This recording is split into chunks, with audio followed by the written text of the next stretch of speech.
Pastor Sonny.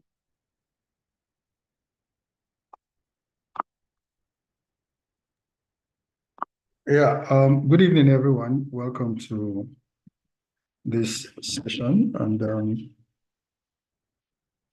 we're going to have a very, very lively discussion and debate today with one of the senators of the Federal Republic. We're waiting for him to come up. But part of what we have been pushing, and indeed a lot of people have been advocating on this platform, is that the constitution we currently operate cannot get us to where we need to be. And I can see a few people that have taken very strong positions on this on the platform already. I do hope the senator will be able to give us some great insight as to what they are doing differently this time around and trying to guarantee that it will happen.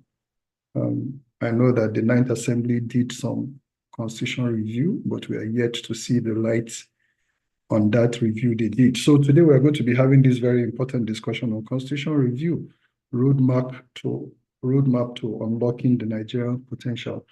Is the constitution what is hindering us from achieving our full potential, or is it the operators of the constitution, or is it a mixture of both?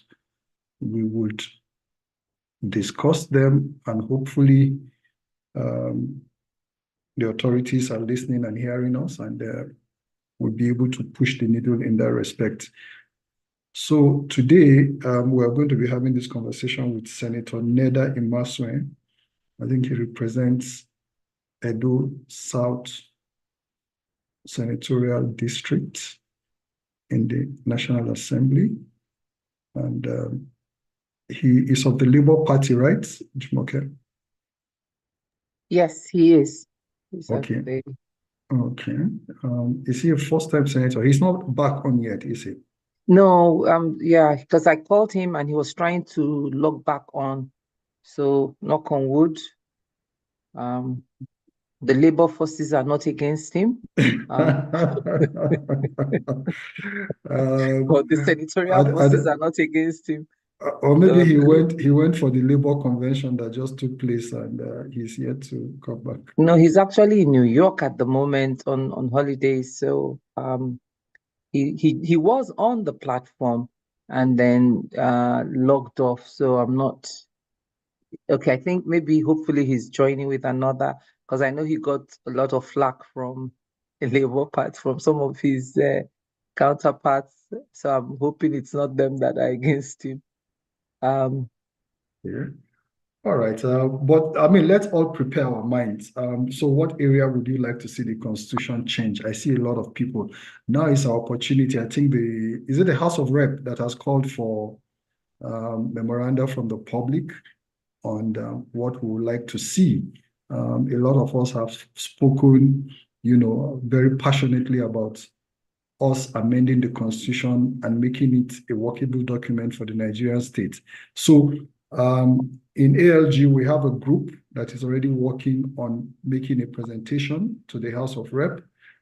If you would like to send in your inputs for us to consider and maybe come under our umbrella, you are welcome to do so. And we'll graciously take on those that are willing to do that. Is Senator Neda on the platform now? Not yet. Okay, he's calling me. 1 second. He's not yet on the platform. Okay.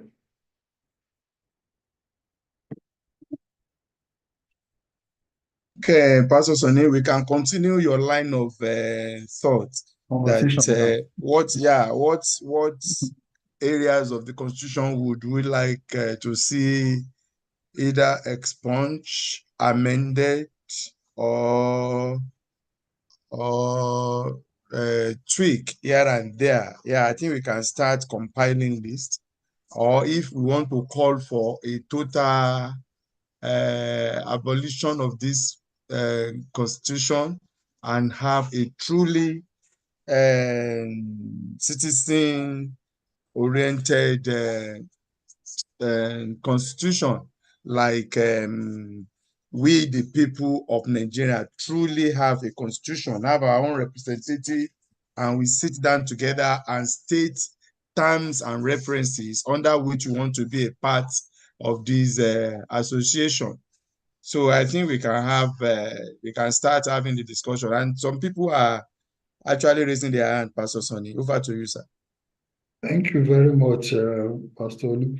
Okay, while we wait for our guest speaker to come on board, I'm sure the topic is of interest to a lot of us, and it is something that we're quite passionate about. Like I mentioned earlier on, this is another opportunity. Let's not say that they have done it before and nothing happened.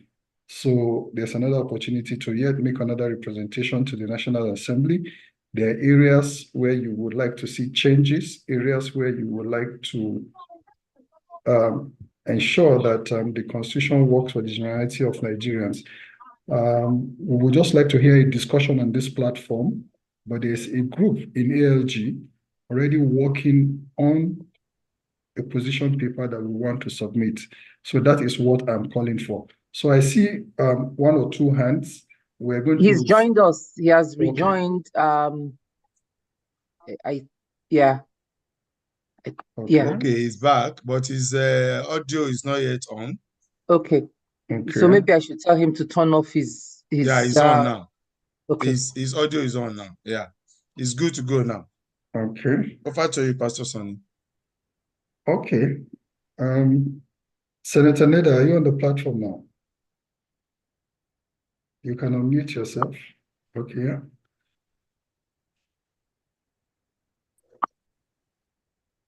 Just to be sure we can hear you and you can hear us. Okay, please sir. Unmute. Okay. Okay, sir, you're welcome. I hope it's not an inconvenience at this time. No, not at all. Not at all. Okay, I can see that we're probably in a gas station or something. No, I'm in the hotel lobby. I was on my way to Connecticut, Okay. but I will wait to take this before I proceed. All right, you're welcome very much, Senator Neda Imasue. My name is Pastor Sonny Enebi, the Vice President, ALG. We run this Nigerian Leadership Series, and we've had various top leaders on this platform. Pastor Itwa is the president of ALG, but he will be joining us later. I hope you can hear me. I can hear you, but okay. Even though it's very low, but okay, I'll manage to hear you. Okay, that's great. Pastor Itwa will be joining us later. And so today we are looking at you are not a first-time senator. I'm sorry. I just let me read his bio. Yes, okay, I can read his bio. Okay, please go ahead. Just let me read his bio. Okay. So welcome again, Senator. Thank you for taking this. I know I kind of twisted your hand to do it, but we are so glad that's okay. that you are able to do this for us. And we hope that it is the beginning of having other thought leaders like you and elected officials come on the platform to share with us their works.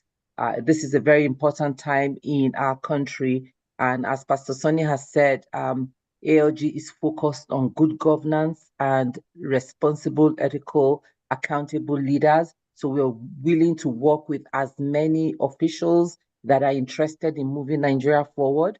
And I know you're one of those from our New York days, patriot fighting for the soul of Nigeria. So good to have you here. So Barrister Neda Imasue is a senator representing Edo South Senatorial District at the 10th Senate of the Federal Republic of Nigeria. Barrister Imasue is a lawyer and an administrator. He started his formal education from St. Thomas Catholic School, Ogbe, and Edo Boys High School in Benin City. He holds an LLB degree from the University of Maiduguri and was certified and enrolled as a solicitor and advocate of the Supreme Court of Nigeria in 1985. He has a master's degree in public administration from the Long Island University, Brooklyn campus, New York City. In New York State, before going into international consultancy projects, he practiced law and was a public advocate for several years. In 2010, he finally came back to Nigeria as a consultant for the European Union State Reforming Institutional Program project and was the Jigawa State coordinator of the project. Following his consultancy role for the EU was his work for the Nigerian Governors Forum as a policy consultant under the State Peer Review Mechanism project. Barrister Neda, between 2014 and 15, was the legislative consultant for the World Bank project, which collaborated with C4, Asaba, Delta in the development of the single treasury accounts policy. Until his resignation to run for the Senate to represent Edo South Central District, Barrister Imasuen was the senior legislative aide to Senator Matthew Urugide in both his tenures. In addition to the experience gathered in his consultancy engagement, he acquired more insight and experience into the functioning and formulation of policies, legislations, and social programs. Barrister Neda Imasuen contested and won the Labour Party senatorial primaries to represent the party as its senatorial candidate in the 2023 National Assembly elections. Barrister Imasuen is married with children, and he enjoys making friends, listening to music, researching topics, and all the wonderful stuff. Welcome. I stay to welcome you, my dear brother. So good to have you here. And thank you for agreeing to do this. And I'm going to hand over back to Pastor Sonny while I excuse myself for another meeting, and I will rejoin again. But thank you for doing this. So good to have you join us. Thank you, Jumoke. Thank you so very much. You're ever so eloquent. Thank you. Thank you very much, Jumoke. And once again, thank you, Senator. Welcome to the platform. Thank you. You are a senator under Labour Party. Let me start by asking, what is Labour Party doing differently in the Senate? I don't want to go just to set the context. Are we representing the views of the masses different from the APC and PDP? Well, that's a very good question. What is Labour Party doing differently? Yes. Labour Party is offering a different voice on the floor of the Senate and indeed in the House of Representatives. We do this by not just unjustly or unduly dissenting on issues, but by formulating issues or trying to bring issues on board that, touch on the lives of the ordinary Nigerians. We know what the issue is in our country. We know the suffering of the people. We know the economic today, and we know the downturn is taken, and we know the toll that is taken on each and every one of our citizens. So this is the dissenting voice that we project in the Senate. But the unfortunate thing is that we're just 7. We used to be 8 until we lost one in the appeal court during the contest. And so we're just, you call us a lone voice in the wilderness. But in spite of that, we are still trying to do the best we can. All right. So that our voices can be heard. As they say, majority always have their way, but the minority will always have their say. And so we're doing that, and we're also trying to change minds and opinions of our colleagues in the Senate to see with us why we take the positions that we take sometimes. And it's working. And I hope that as time goes on, we will be able to win many more persons to see our views. Thank you very much, Senator. That was great. The reason I asked was that, and I like the fact that you say you are trying to change opinions about people about the Senate. And the reason I asked this question is that Nigerians are asking, are Labour senators not there when they were giving them foreign cars? Couldn't you have gone for local made to help us conserve the Naira? Prayers were sent to your account. And we also heard recently that the budget was copiously increased and every senator got certain amount. And they are saying, and Labour senators are there. Can't they speak up against these things? And that's just the reason I asked this question. But I would like to speak to those issues you just raised. because they are indeed very important. First of all, let me take that of the vehicle as number one. The Senate has a tradition. Okay. And not until you get in there, you probably will not understand what that tradition is. I'm not saying that the tradition is holy. That's what I'm saying, but it's there. And it's been there right from time. And one of those traditions is to provide vehicles for senators to be able to do their work. And they don't ask your opinion. Opinion was never asked.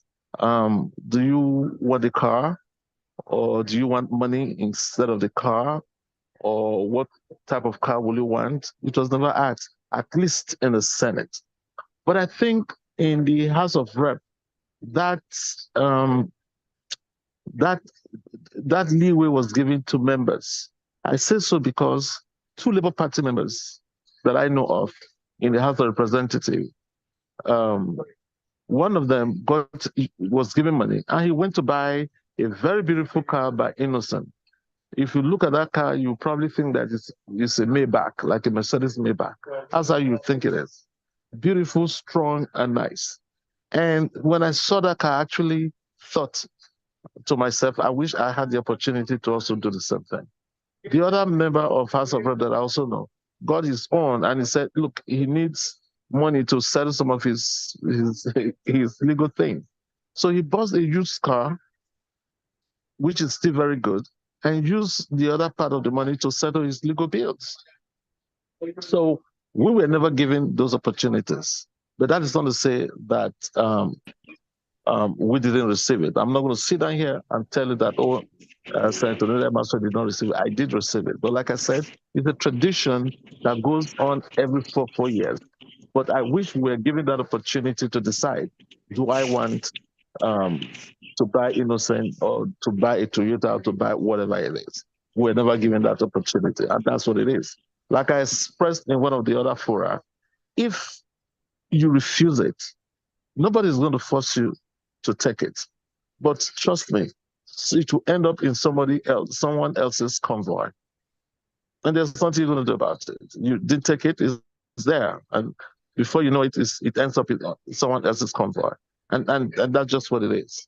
But for me, this is where, regrettably, our principal Governor Peter Obi, who we believe won the election but was denied, if he were the president, I truly believe that this whole issue would not even arise, because he would have had a way of not allowing it.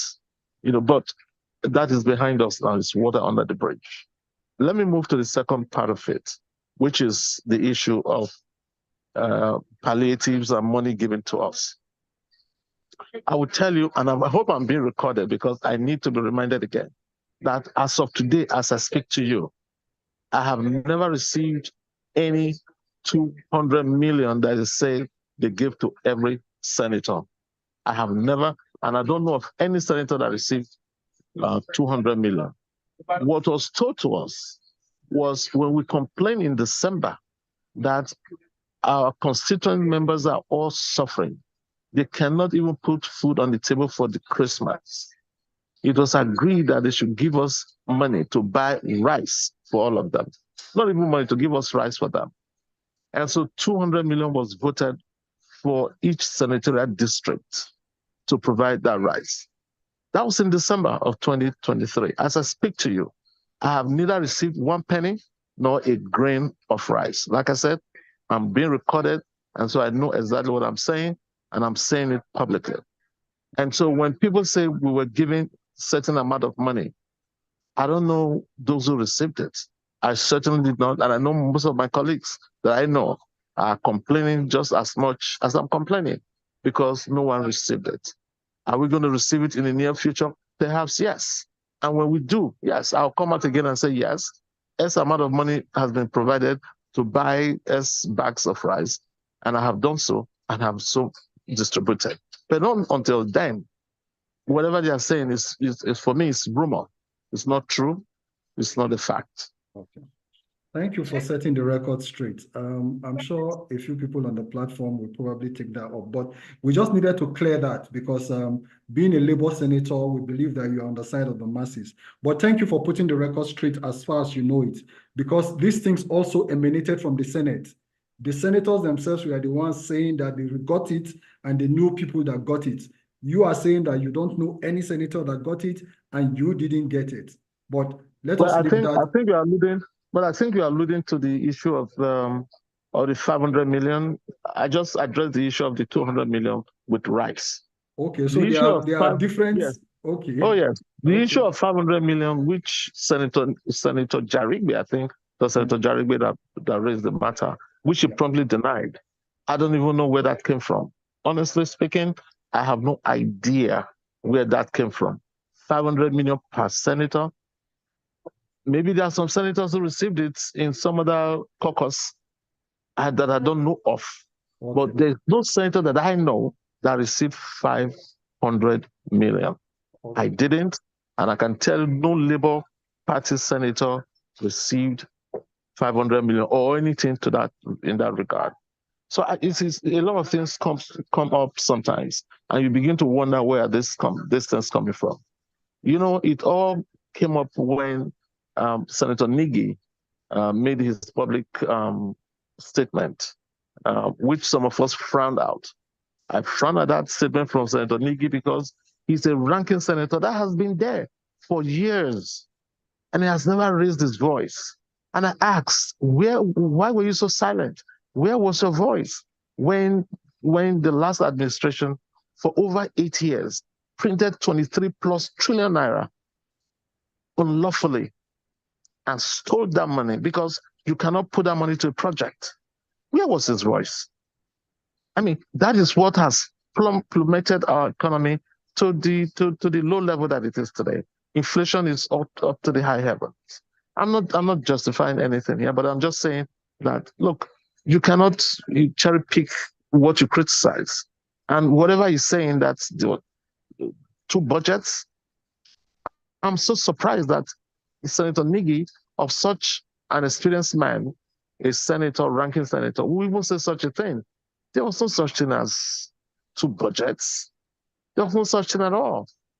If I have the opportunity, I will explain to you about this budget thing and how it came about.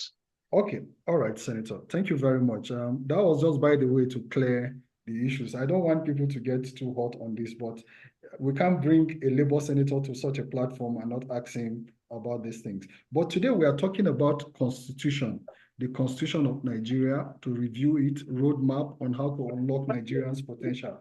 Do you believe the Constitution we currently operate will take us to the promised land that Nigerians are desiring, or an amendment to it, or a total redrafting? What will you say about our Constitution today, the review of it? Right now, the House of Rep has called for memorandums from the public, and your view on all of this, sir. First of all, to answer directly your question, whether or not I subscribe to this Constitution as a document that will lead us to where we want to be, my answer to that is a categorical no, it is not. Okay. And the second question as to whether or not amending the Constitution or wholesale having a new Constitution would do it, either one would do it. But if I had my way, yes, then we should have a wholesale Constitution, rewrite our Constitution from the very beginning. But you see, we must understand the complexity of Nigeria. If we have to wait to do that, it will never be done. Because there are sections in this country that will oppose to that completely. And we have to carry everybody along. There has to be a consensus in that regard. So these incremental changes of the Constitution might be the way we should go. I just believe that power has to devolve to the states, from the states to the local government. You believe in devolution of powers, right? Okay. Completely. Okay. And I also believe, secondly, that there has to be a state police. State police. That has to be done for our security to be responsive, to its responsibility, we have to really do that. I don't know if you're aware that the governor of Afebe State are very proud governor that as a Labour Party we are very proud of, who is, as we speak, changing the face of Abia State today, is also complaining. What is he complaining about? He wants to develop a port, a seaport in Abia State. But the federal government is not allowing him to do that. And this is why we wonder, how does the country now progress when such important projects that will aid the economy of the whole of that region can be stifled for whatever reason? So the complexity of our country is such that we really need to sit down again and again. And yes, Senate and the House of Reps, the National Assembly is a starting point. And that is why we are starting with this issue of constitutional review. And we're asking the public to send memoranda. And the reason why the public has to do this, so that there will be a buy-in, so that we can have variety of opinions and issues that we may even overlook, but ordinary citizens can bring to our attention.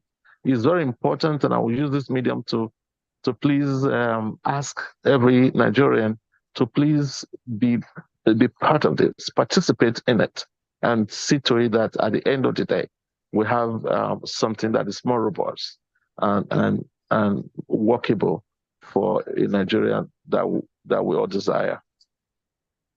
Thank you very much, Senator. So you believe in whole piecemeal, but the Senate have done a few of this before, and in the 9th Assembly, or was it in the 8th Assembly? But the states, we are not able to get all the states to ratify them. How do you think this can be done, given that the governors have this very stranglehold over their state assemblies and they control like what they do, even if you manage to amend the constitutions at the national level? Well, the reason why this is going to be different is, from what I see or what I hear, is that the president or the presidency is also interested in some of these changes. For instance, the state police, the presidency is very much interested in it, and their party controls the majority of the state. Okay, all right. So the presidency is interested, and then there are a few things on the exclusive list, and I heard you talk about it. If you're able to get majority of the APC states to buy into this, then it will pass. Okay. What happened in the past was that there wasn't a buy-in from the presidency, and so either they tacitly or otherwise didn't want it to work. But I think it's a different situation now. Okay. All right, great.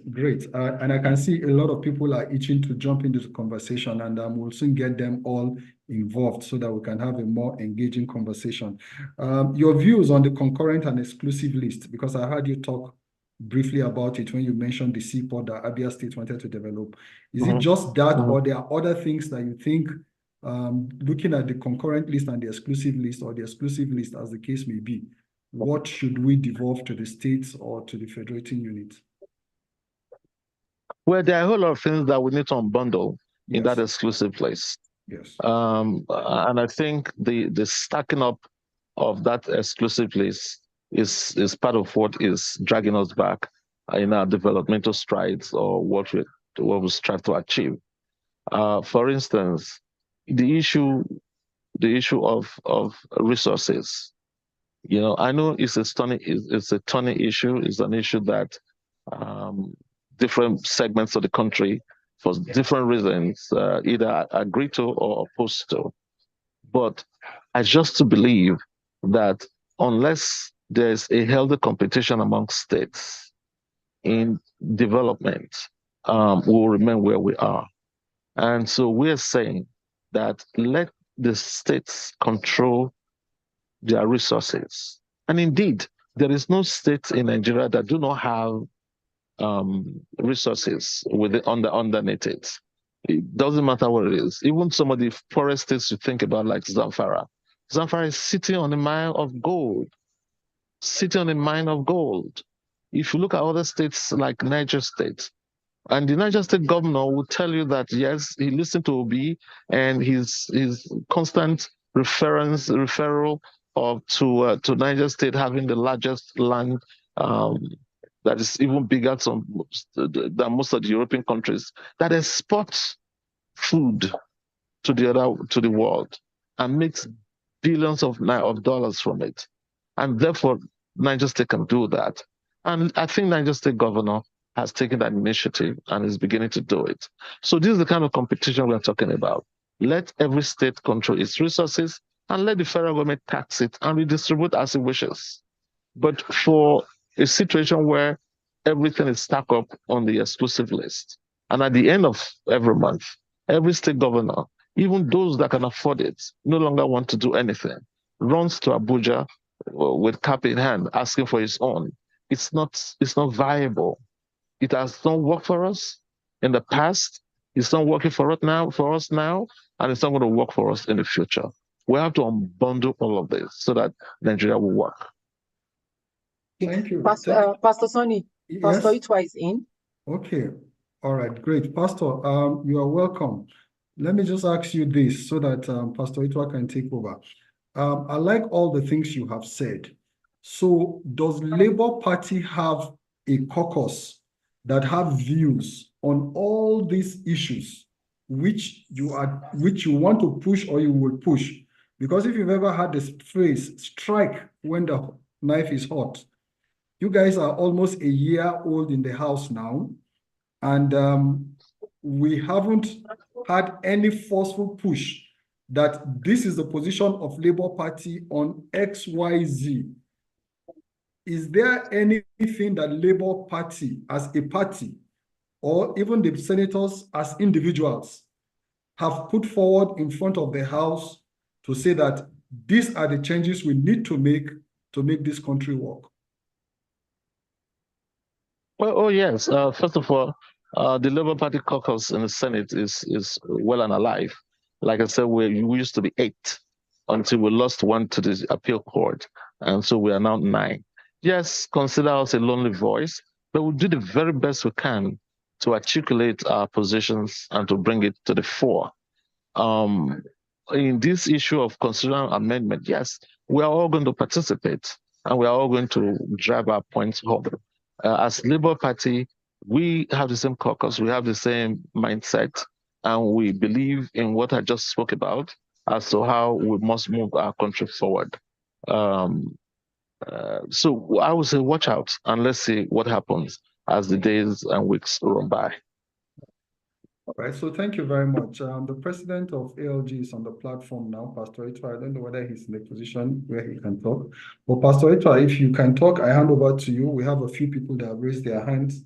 They want to jump in on the conversation. But if you have more questions for Senator Umaswe, I'm sure he's ready to take them. Thank you very much. And sorry that I'm coming in late. I just had some back-to-backs that clogged up.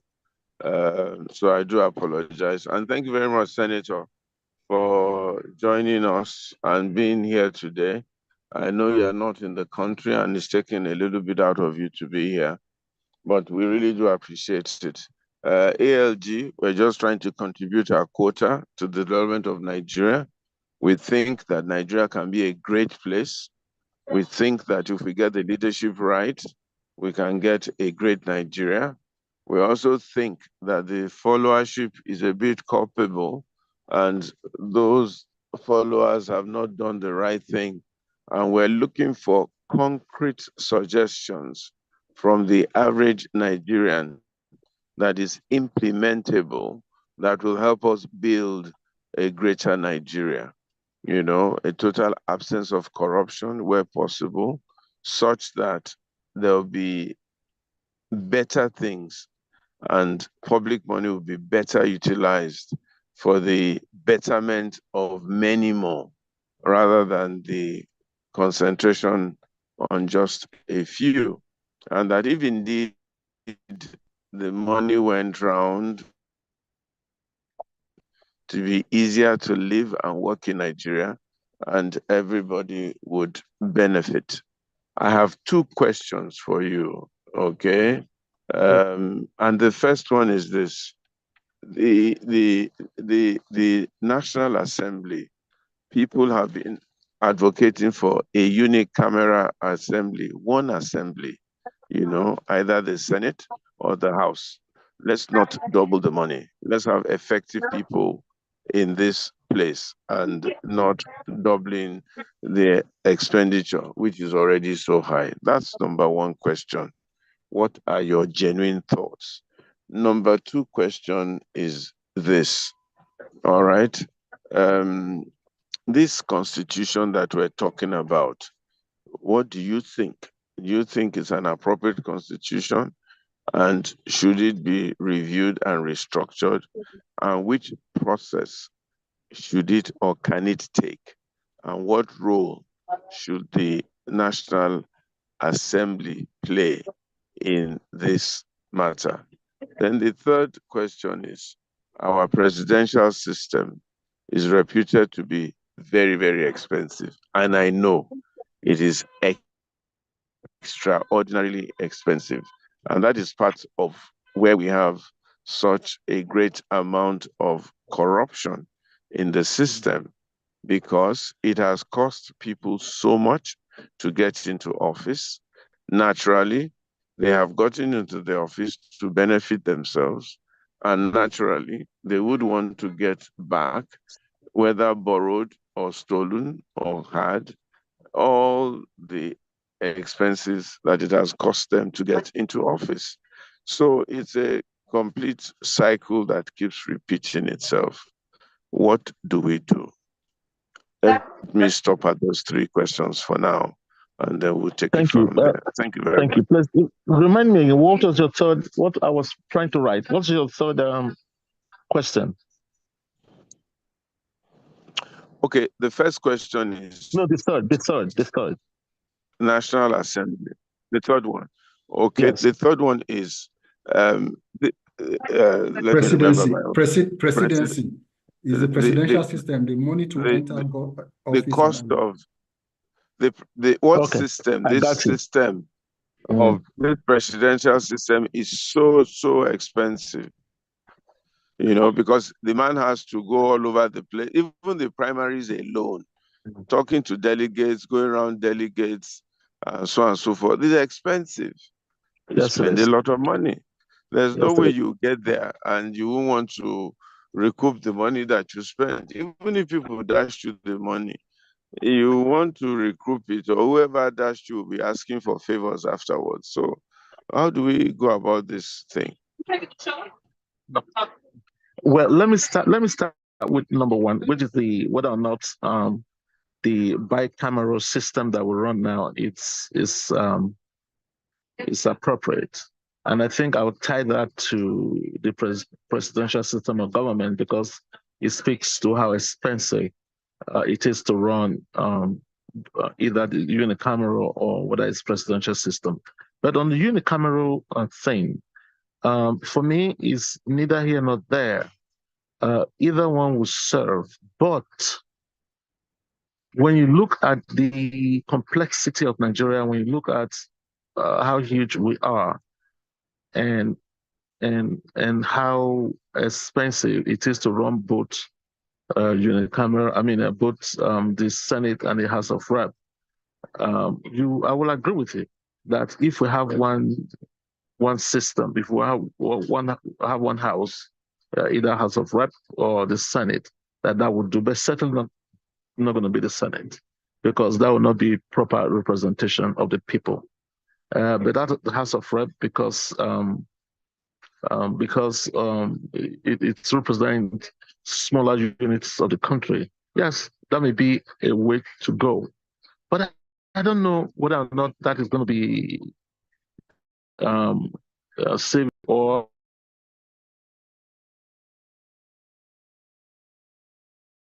what you already alluded to, or what you noted, which is the corruption.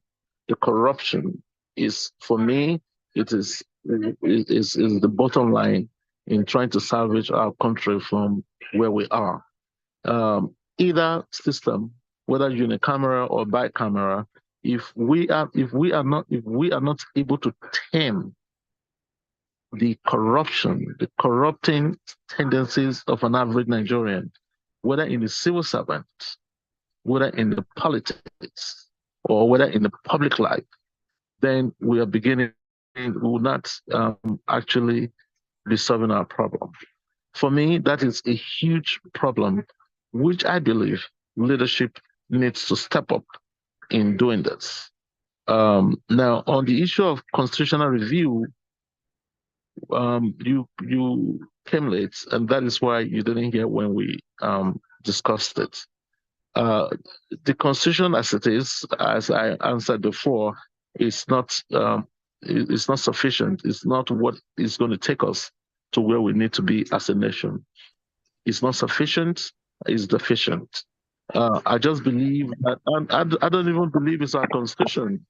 It's a constitution that was handed over to us by the military and call it "We the People." We the People never start. Hello? Yeah, Hello? we're with you. I hear you. Yeah, somebody is scratching something to my ear.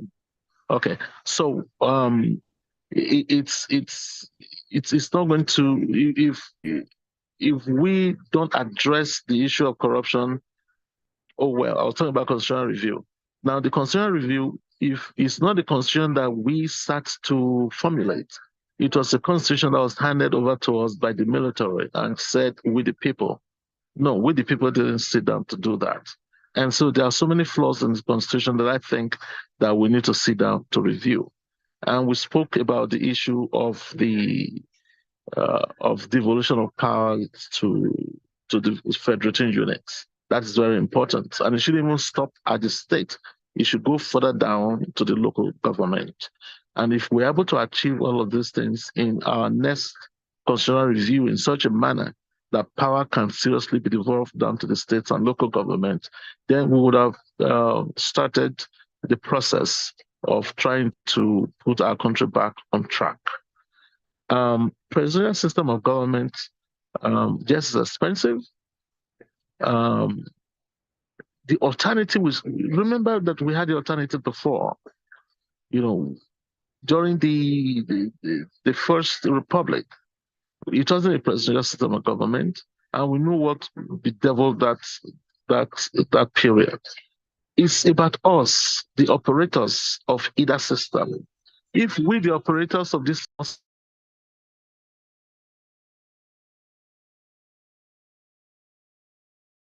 You are muted, Senator. I'm muted.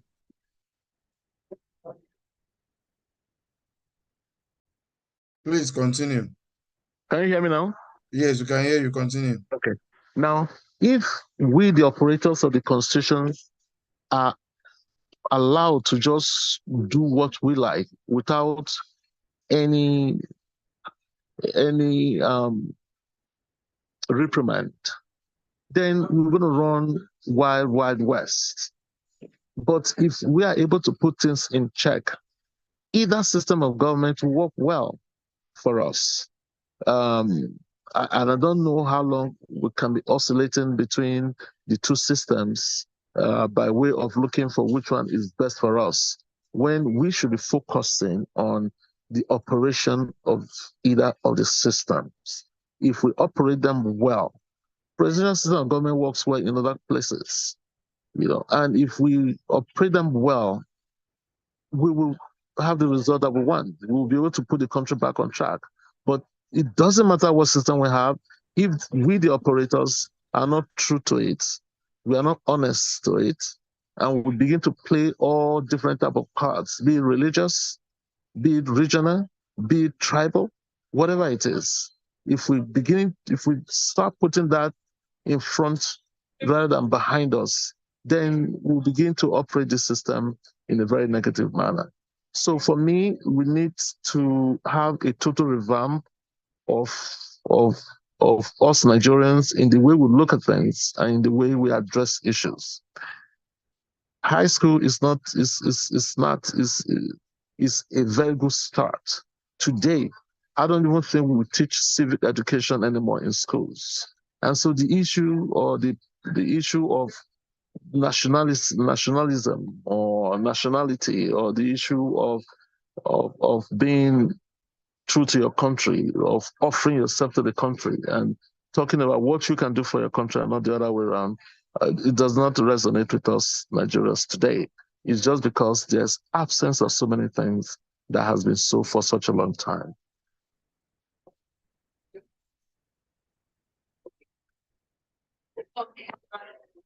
Hello. Hello, Pastor. All right. While we wait, so thank you very much for those answers. While we wait for Pastor Etua to join back on and continue, we would just like to take a few of the hands. The way we do it here is that people get involved. So we have hands raised. They may ask you a question directly. They may just make a contribution or a suggestion. So either way, be ready to take notes. If you're aware, you can take notes, because we'll take like 3 people at a time. Okay, so I will start with Yemi A, Bimbola Ashiru, and Comrade Frederick. We also have Oluyinka Oyeniji and Professor Nike Grange. But let's start with Yemi A. Unmute yourself, please. Thank you. Good evening, everyone. Good evening, Senator. Yes. 2 quick questions on the constitutional review. So for the National Assembly, it's a yearly exercise that seems to just be, quite frankly, doesn't get to the root of the issues of what you yourself just said. So now, as a 7th senator, how are you engaging the process differently to ensure that it actually is a bit more impactful? So it's not because as you rightly said, it was a military-handed constitution. So do we continue to patch it up? And if not, if we are fundamentally changing it, what are you specifically doing? And then secondly, to the questions you answered at the beginning, around you didn't get 200 million, 500 million. The fundamental issue is that the budget of the National Assembly is opaque. EIE advocated for many years, I think starting 2007, that the body that is responsible for the budget of the country, that refuses to make its own budget transparent, there's a fundamental problem. And so for the first time, in 2014, under Senator Saraki, the budget of the National Assembly was made public. Because of the backlash that Saraki got, it has not been made public since then. That's a decade ago. So my question to you is that, and I like what Mr. Sonny has been doing, pushing it back to you that you're a Labour senator, you're a Labour senator. So you're a Labour senator. You're supposedly new, or new spirit, new blood, new vibe. What are you and your colleagues possibly going to do to ensure that the Nigerian people can actually engage the budget of the National Assembly? Because you cannot be superintending over the budget of the nation, but your own budget, nobody has access to it. And so when they say you collect 200, collect 500, as we know, in the absence of information, it is very easy to make up numbers. Thank you. Thank you very much, Yemi. Bimbo Ashiru, okay, you're already up there. Yeah, thank you very much, distinguished Senator. I don't want to belabor the issue of the Constitution, because Americans that we are copying, it has stood the test of time since 1786, and they've only had 27 amendments to date. But we have actually amended our own actually every other day, so I have no problem with that. But I'm concerned that as a serving senator of the Federal Republic of Nigeria, Senator Mohammed Dundume came on TV and said he collected money, this one collected, and you are saying you have not collected anything. So I'm worried that if I'm in a place like that, I will come out and let the world know that I've not collected, the money is not, because it's ridiculous. He went on here and he said it, I watched it on channels, which show that he collected, some of senators, it depends on how you do it. People like you, Labour, then you must come out to fight for your right. Now, if your people are collecting 200, 500, and you are not even aware of that, you don't even know, so then there's a problem here. So are these the people that are trying to make our laws? Then we have a problem. So the issue I'm saying is that, you should go back there and, it was on TV, channels. I listened to it. So there's a problem that you don't know about it. So it's either that you have people who are throwing banters and they are playing with the lives of Nigerians. Because if we cannot even get the truth, as a ranking senator, he said it. I know it's controversial, but at the same time, he said it on TV that he collected money, he even collected more than them because he's one of the executives of the Senate. So there's a problem. I think people like you should look into it. I mean, we should start looking at a way whereby if you are not part of it, then you probably tell them that, tell the people that brought you there that, I'm not going back there again. Thank you very much. Thank you very much. Okay, so that we don't lose all the issues, I'll just take Comrade Frederick and then I'll come back to the others. Comrade Frederick, quickly go ahead and unmute yourself.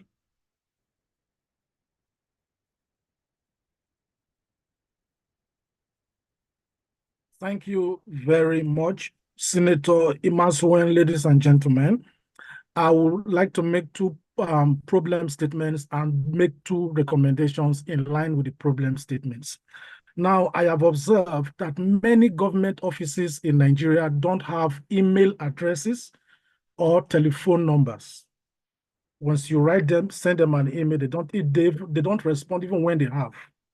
So this brings about communication gap between those in government and the people. The crisis that happened at the Okoma community recently was also as a result of communication gap. The people said that they wrote to the governor of Delta State, intimating him about the problems that were supposed to come, but they had no response from the government. Secondly, today, Nigeria is not experiencing hunger, we're experiencing starvation. You know, hunger and poverty breeds insecurity and terrorism.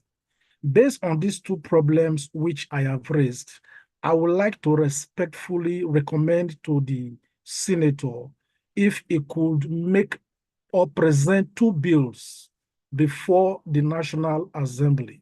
One, a bill that makes it mandatory for every government office to respond to official emails or letters within 21 days of receipt.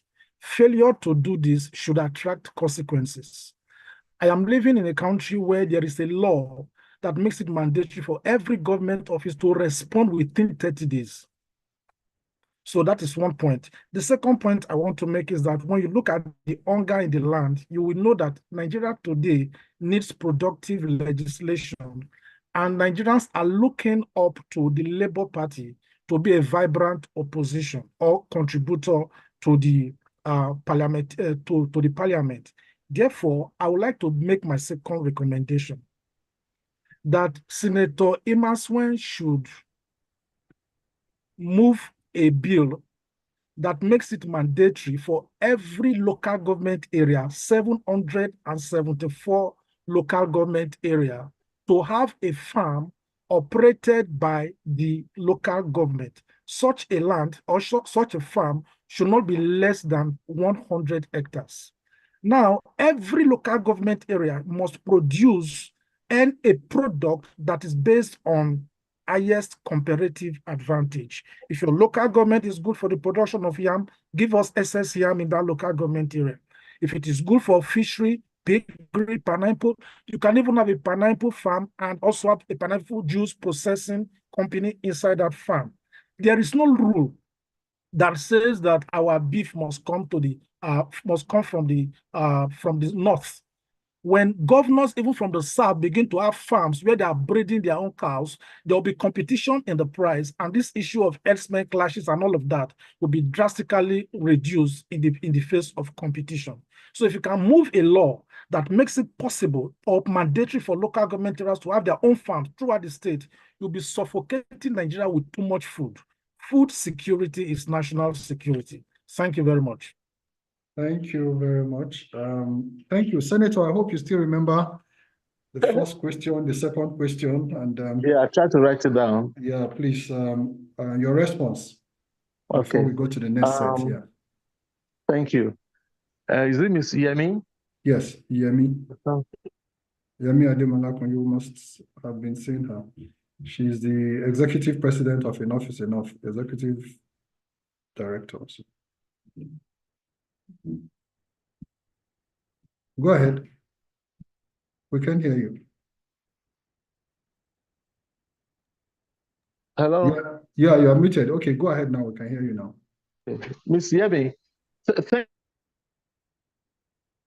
You're muted again. Unmute yourself, Senator.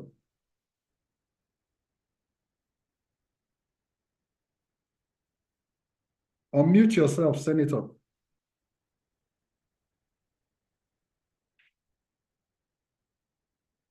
Hello? Senator Neda, please unmute yourself. Okay, you unmute and you mute again. Unmute yourself again. Hello? Okay, yeah, we can hear you now. Can hear you now.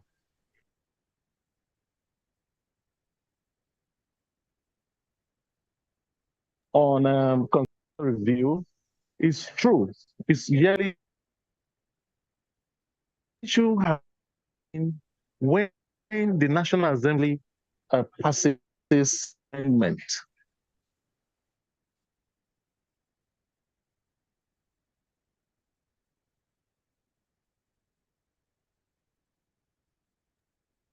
You are muted again. Again. Hello? I think he's using his phone and it's a bit challenging.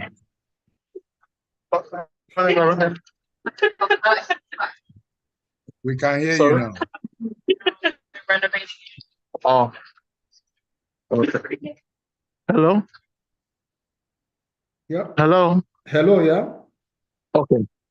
Now, if we don't... Can you take it from the beginning? We didn't hear you at all from the beginning. I don't know. What question Okay. are you answering? You are muted again, Senator. I think you should take the phone a bit away from your ear so that it doesn't keep muting it.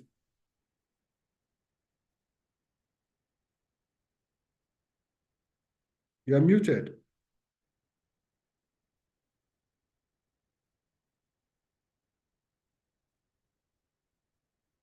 Okay.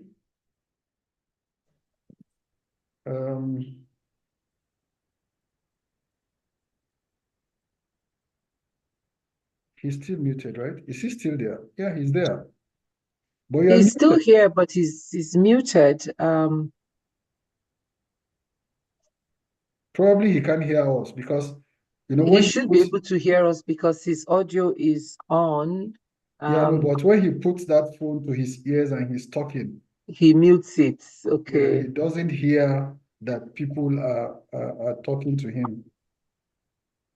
Have network problems in America too.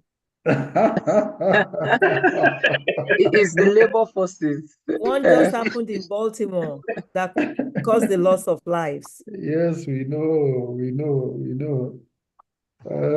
All right. So what do we do? Confirm your speaking language, you know? Pastor Sonny, can Yes? you ask all the questions while you take note of them, and when he comes, you tell him the questions to ask, so we can continue the discussion. Okay, all right. Let's take Oluyinka. Oluyinka, if there's a question for him, we'll reserve it and ask him when he comes, and then we'll go to Professor Grinch, and then we'll go to Emeka Wigwe, yes, Honorable Chief, and then all the others will take them. Paul Egariva. So, Oluyinka, go ahead with your question or your comments or your contribution. Good day, everyone. Mine wasn't going to be a question for the distinguished senator. I salute his courage to attend and to speak his mind. Mine is more a comment, and I put it in the chat. I said, no matter the many amendments we do to the constitution, it cannot change a people's mindset. Okay. It's a different ball game saying you want to amend the constitution, but the people who are going to operate this constitution are still of a skewed mindset. And the distinguished senator alluded to that as well.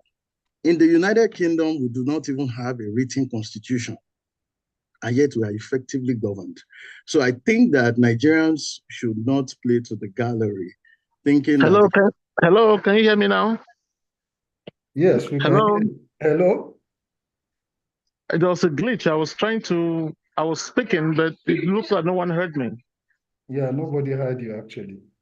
Okay, but can everyone hear me now? I believe so. Sorry, Is it Oluyinka. okay for me to, is it okay for me to continue? Yes, not continue. Start all over.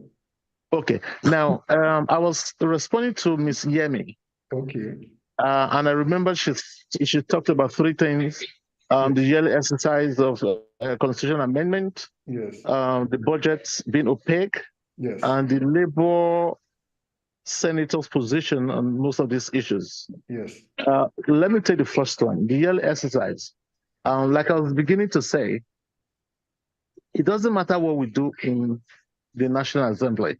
We can pass the constitutional amendment, but it also needs 2/3 of the state's House of Assembly to pass this amendment before it becomes an amendment into the Constitution. Before now, like I said, it seemed to me that the previous presidents or executives were not really interested in constitutional amendment.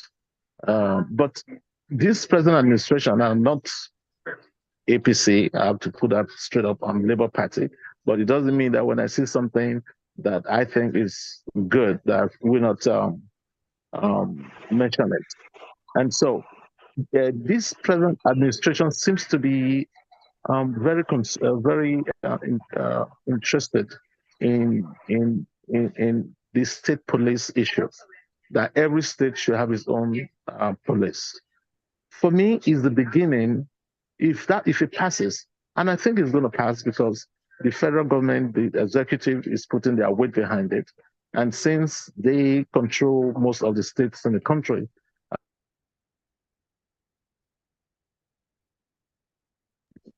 to be able to get that to third majority.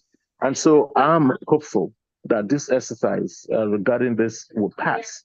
And if it passes, for me, it will be the beginning of the incremental change or amendment that we're talking about. It's going to lead to another one, another one, another one. And if we have the major ones, for instance, state police, economic resource control by the states. If we can have these two major things pass, trust me, most every other things will also pass. And it will definitely change the complexity of our economy, of our state as it is today. The budget being opaque. Well, I don't know how opaque the budget really is. But if I heard it very clearly, the issue, the observation is that the National Assembly that appropriates it has not made its own budget known to the public. Well, that may be true, or that is true, but let me tell you what it is. It's not even the National Assembly alone. There are so many agencies that by complexity of it is not made known. For instance, the judiciary, the INEC is another one, for instance. These ones, you don't, it's not a line item thing that you go with one, this amount of money for this and that, it comes in block.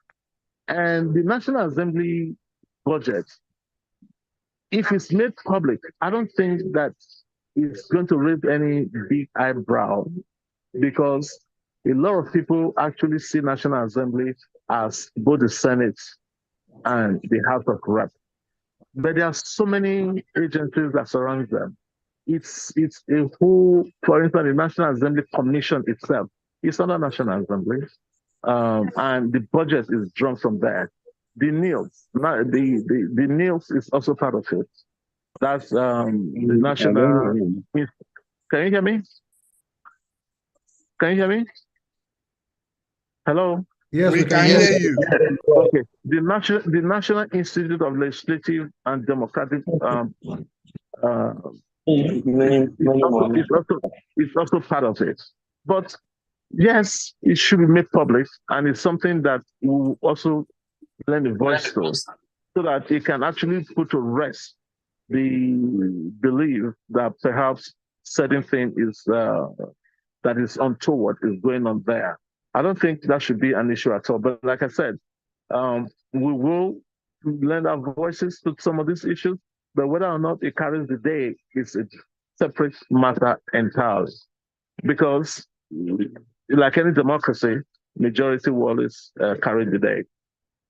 Labour Party, what is Labour Party doing?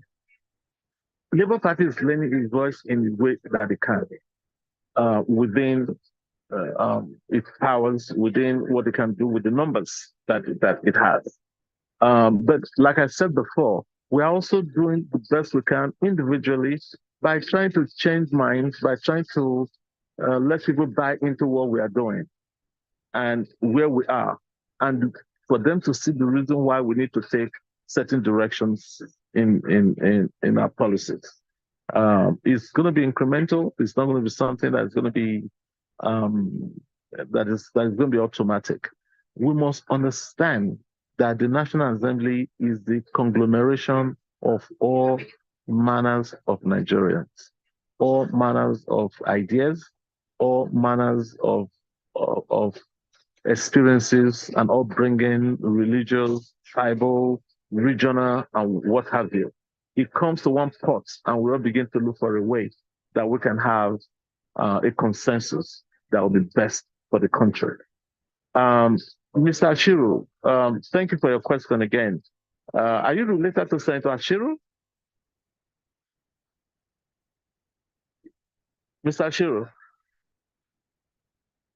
Hello? Okay, maybe he can, but just go ahead. I'm sure he will answer at some point here. All right. Now, he spoke about the 500 million that Senator Ndume says the senators received. Well, Senator Ndume is one of the leaders, or belongs to the leadership of the Senate. He was formerly in the House of Representatives before he came to the Senate, and I believe this is third or fourth running as a senator. So he's fourth. I think this is his fourth appearance. So he's very much in tune and very much aware of the practices of the National Assembly. My problem has always been, where have their voices been? They wake up all of a sudden and they're bringing up all these sort of things that surprise some of us. Unfortunately, during the debate, it was not the issue of this Ninga thing. We had a closed door session, and some of us stood up and made it known to them. We are young senators. We want to learn from those of you who are ahead of us. But for what we are hearing now, we are so disappointed because leadership is not being shown here. Now, if you have people like Senator Ndume, who have been in the Senate for such a long time and is still there, talking about 500 million, he needs to tell us how many of them received 500 million. Because I can tell you that I was going to go about myself, and indeed, the Labour senators, and of course, majority of the senators, assuming this 100 million was given to anybody, they didn't receive any 500 million. But it's something that we have also asked, and it's been denied. That no such thing occurred. And I remember on the floor that day, that Senator Jarigbe, who threw the bomb, withdrew his word and said that that's not what he meant. So we don't even know, but we need to know. We need to find out, and it's ongoing. The questions are being asked, and I believe that there will be answers at some point. But to say that senators receive 500 million, I don't know any senator that received 500 million. I don't belong to the leadership of the Senate. I'm a first-time senator, and we are all contributing in the small measure that we can in the present dispensation.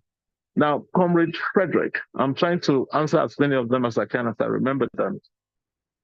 Comrade Frederick spoke about email addresses and telephone numbers that each of the agencies should have. He spoke also about the crisis of Okoma community, and said lack of communication led to that, and then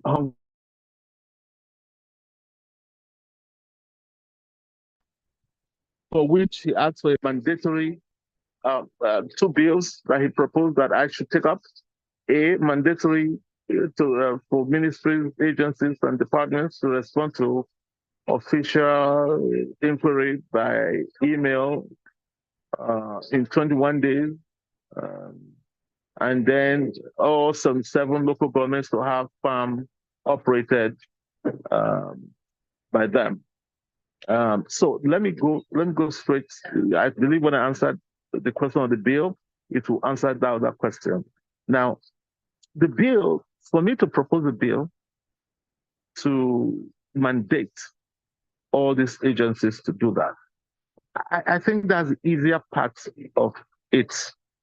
The greater part of it is who now police them?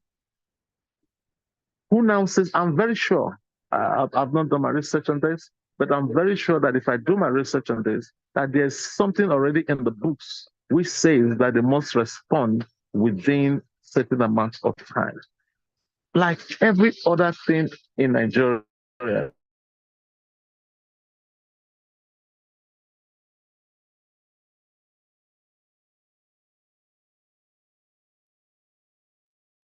Senator, you're muted again. We've lost your audio.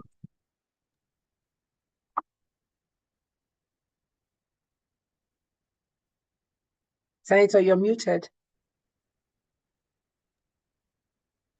Am I okay now? You're back now, yes. I'm okay now, right? Yes, sir. Okay. Now, if we pass a bill or we pass a law which says that for 21 days they must respond, it's going to be another law in the books. And like I said before, I'm almost certain that it's not the lack of the law that such thing must already exist in all of these NDAs. And I'm going to do my research on that. But the problem is, who now police this person to adhere to the law? And so if they don't, who now punishes them? It is not the Senate. So just remember that all the NDAs, ministries, departments, and agencies are not really under the Senate. They're under the executives. Who appoints its farm secretaries? Who appoints, who hires, who does everything and funds them? They are the ones that ought to police them. So leadership again comes to play. We always talk about everything we do, leadership, leadership, leadership. When we have the right leadership, I believe that a whole lot of these issues will be solved. It's my opinion. So it's not the issue of the bill. Now, the issue of some local governments to have farmland, it is not new. We've been talking about it. His Excellency Peter Obi has been talking about it.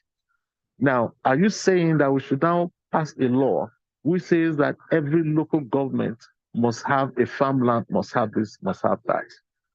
Again, the autonomy of the local government is the starting point. Once a local government has autonomy, it will become very responsible to the people it serves. And the people it serves can hold it responsible to what it does. I keep going back to you having a responsibility and having someone that you are accountable to in the performance of such a responsibility. If there's a lack of that, it will just be another thing on paper. As we speak, there is no local government there's no local government that is functioning in the country. Some will say some are functioning good. If there are 774 local governments, I will tell you that not up to 20 will be functioning. It's an abysmal failure. Why is it so? Because the local government has been so strangulated by the governors. For me, it's like a piggy bank of the governor.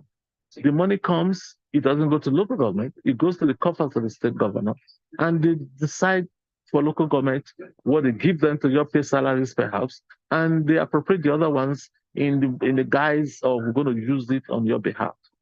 You cannot be using local government money on their behalf when there's a chairman of the local government, when there are councillors of the local government that have needs in their various councils that put together represent that local government. And so we must go back again to the devolution of power. We must go back again to the amendment of the Constitution, where power can be devolved not just to the state, but to the local government. When we do that, then a local government chairman can be held accountable. And the local government chairman will also have to be somebody who can think of how to move the local government forward.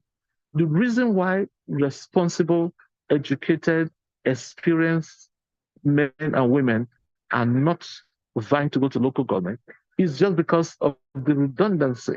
They're there, nothing is, they are really just, they are seen, but they're not heard, or they're not made to do anything that tangible.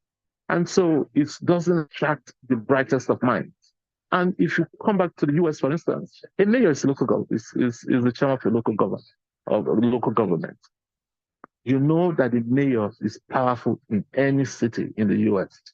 The mayor of New York City is as powerful as anything in the United States. It's because it has all the powers and the paraphernalia of office to so perform. But it's lacking in Nigeria. And so for me, let us look at the issue of empowering the local government so that they can actually fend for themselves. That's my opinion in all of this.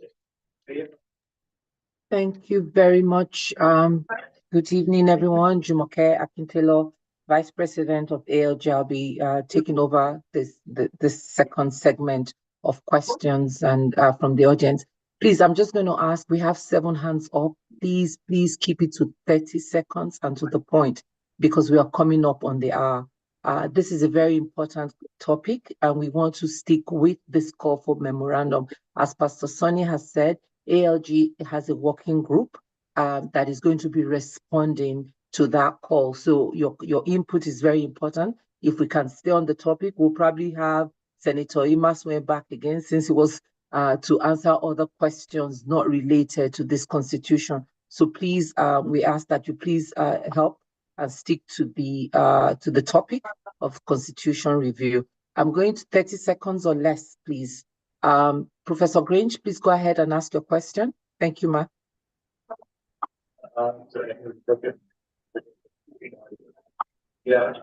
Professor Grange?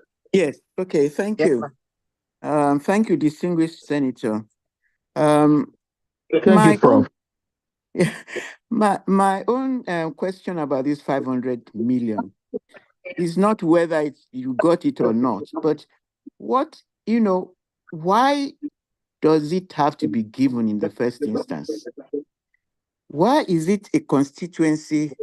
Why is it for constituency at the local government, which should be independent?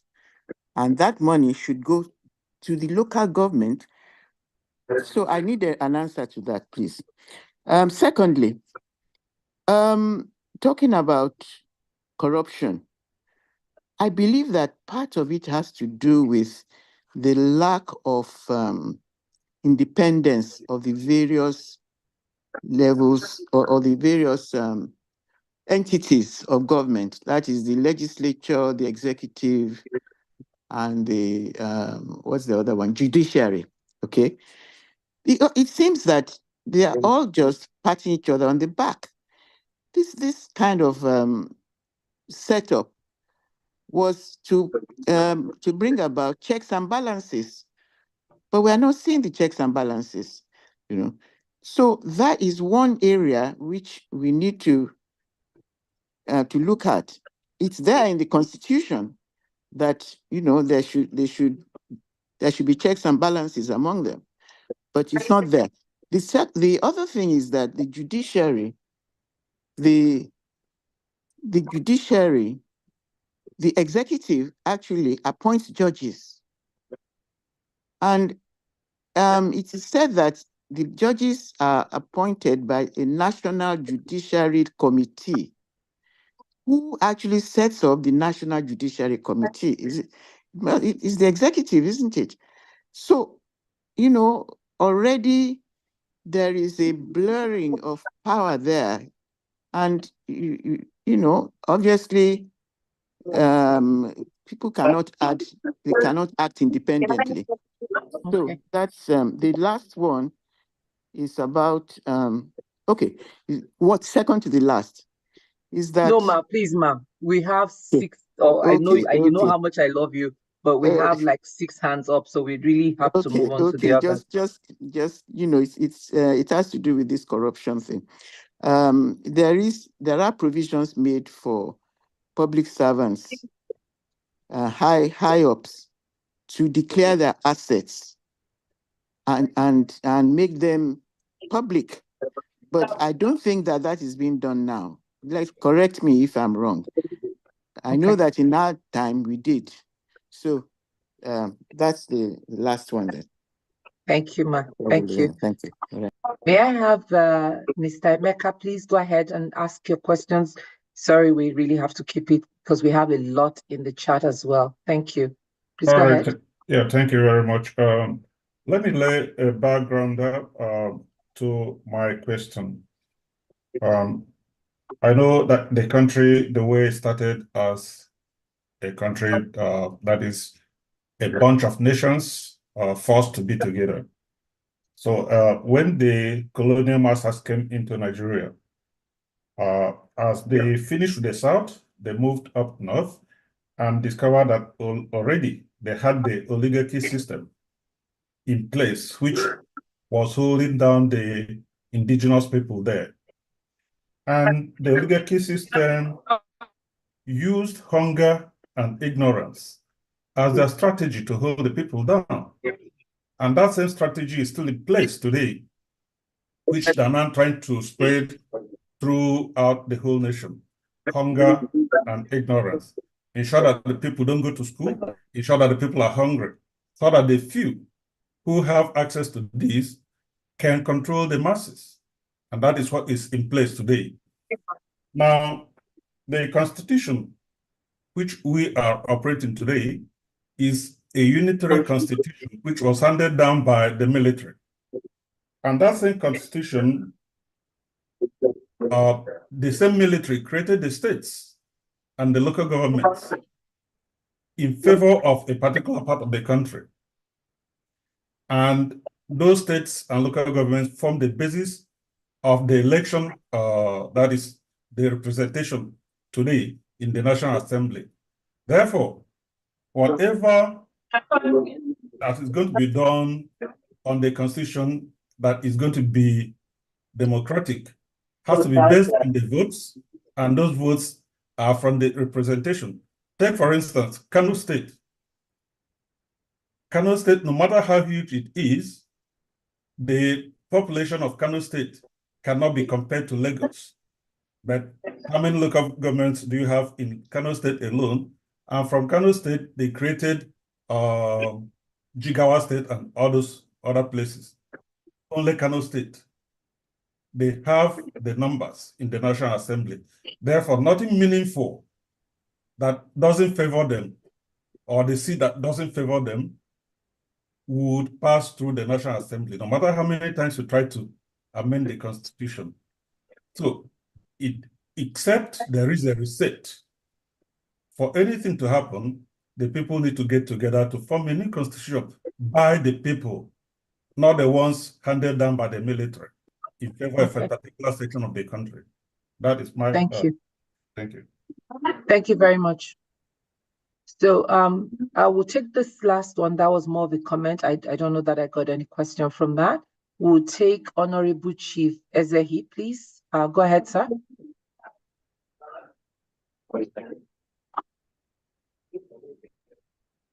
Hello. Go ahead, sir, with your question. Thank you very much. Well, first and foremost, I want to appreciate our distinguished senator. He has really shown capacity. Well, I don't want to take much of our time because time is fast spent. My question, it's more or less like a suggestion. the constitution that is that the National Assembly wants to amend. I just want to suggest that the issue of INEC, Senator, please note this: a situation where the executive, is the one nominating the INEC chairman and the commissioners of INEC. It's a case of one being a judge in his own case. So please, I want you, as one of the very vibrant senators in this Senate Assembly, to push for an amendment in that regard, so that we can have a situation where, INEC will be seen in Nigeria as truly independent. So please, I want you to note this and push this, no matter how far you can push, so that elections coming, by the grace of God, will be truly conducted by a true independent National Electoral Commission. That's just my suggestion. Thank you very much. God bless you for the time, and you have really won my heart, and I am happy to be part of this program.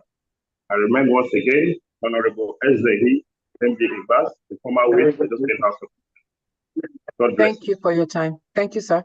Thank you, as well. Thank you. There's a Yemisi's iPhone here. Please go ahead. Hello, this is Ms. Ransom Kuti. Oh, good evening, Auntie. Okay, thank you. Good evening. Just a quick Auntie, one. what's the name? Miss Yemisi Ransom Kuti. Okay, how are you doing, ma'am? I'm good. I came in a little bit late, and I just called the tail end of you saying something about Labour Party believing that Peter Obi won the election. The reason I am raising it is that there's such divisiveness still going on in the country, and we're embarking on a constitutional review that is supposed to take us in one direction as a people, as a family, as people who believe in each other, love each other, and want the best for each other. And I think if we want to be behave according to the rule of law, we have a constitution that we're still operating. That constitution brought a president in, and I'm just concerned that the rhetoric of somebody else won, did not win. I see this on a lot of the platforms that I belong to. And it reminds me of the Trump MAGA craziness that's going on in America, of election denialism. If we have a constitution that says this is a process, we've gone through that process, we have come to a conclusion, I think it's important that everyone who's bound by that constitution, particularly those who have elected, should be the champions of saying, right, this is what the law has said, and not contribute to divisive language. This would help us to fashion a constitution that we all feel that is binding on all of us, that was created by minds, the type of minds who are also bound by the rule of law. Like, you should be, if you're a senator and you have been elected and you are bound by the constitution that says we have a president who was duly elected and must be respected as such. Just my little contribution. Thank you so much for what you're doing. We're expecting so much from Labour Party. We're not getting what we thought we would get, but I'm sure you're working on it. Thank you so much for coming to this platform. Thank you. Thank you, ma'am. Thank you so very much, ma'am. So, Senator, can you take, I know that a couple of those that spoke were mostly comments, so you can address the questions, and then we'll take the last couple of hands, and then I'll hand over to Mr. President for announcements. Thank you. Thank you very much. Prof, thank you for your question. And if I remember very well, you asked about 3 or 4 questions. One, why should it be given in the first, that's the 500 million. Why should it be given in the first instance? Second is corruption, the lack of independence of the three organs of government. Third is judiciary. Executive appoints the judges, and so it creates some form of corruption. Fourth, declaration of assets. Now, let me start with the number one. Why should it be given in the first instance? Well, I will say again, I don't know if it were given. If it were given, I wasn't given, and so I'm not in a position to speak about why should it be given in the first instance. I didn't receive it. I don't know anyone who received it. If people, senators who are in leadership, received it, then it's something that we are all still addressing and asking questions as to what is going on here in the Senate. That's all I can say about that.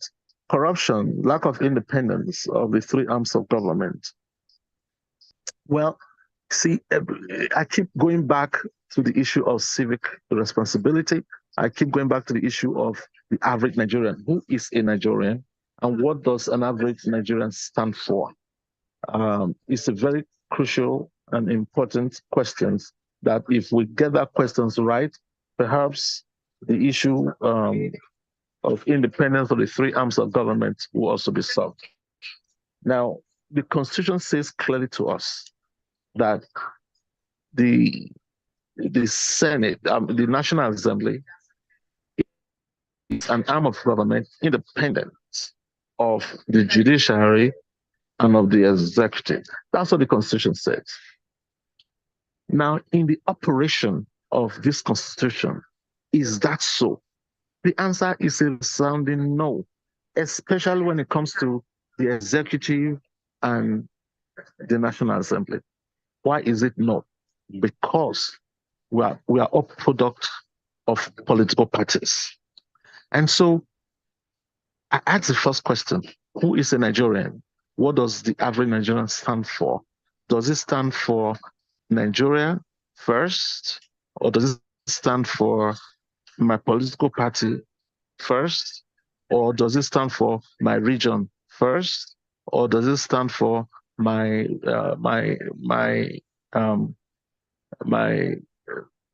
religion first? Now, these are all ingredients that when you put them together begins to give you a very strange complexity as in explaining who is a Nigerian.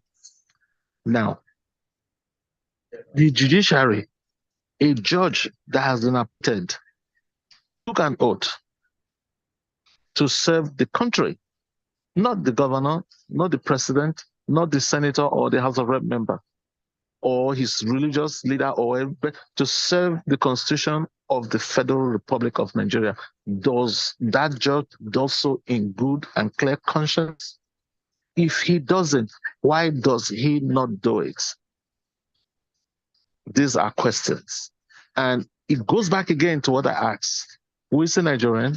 What makes this Nigerian? What makes a Nigerian a Nigerian? What makes him think and behave the certain ways that he behaves? Those of us that have had the opportunity to live and work and also practice law in this part of the world, we can see the difference. And we can see that when an American says, I'm an American, he will tell you he holds his allegiance first to America before the president or anyone else. Can an average Nigerian really say so? It's a huge question. And we must go back to the drawing board. The civic responsibility of an average Nigerian must be honed in his ears, in his mind, in his heart, from the very beginning, even from the primary school. Our children grow now without any values, and I'm not ashamed to say it, but I'm not proud of it. Histories are no longer taught in our schools anymore. We have issues. So these are fundamental issues that we cannot just gloss over. And if we begin to build upon this nonsense, then it's going to take us to nowhere. So corruption is a whole new thing.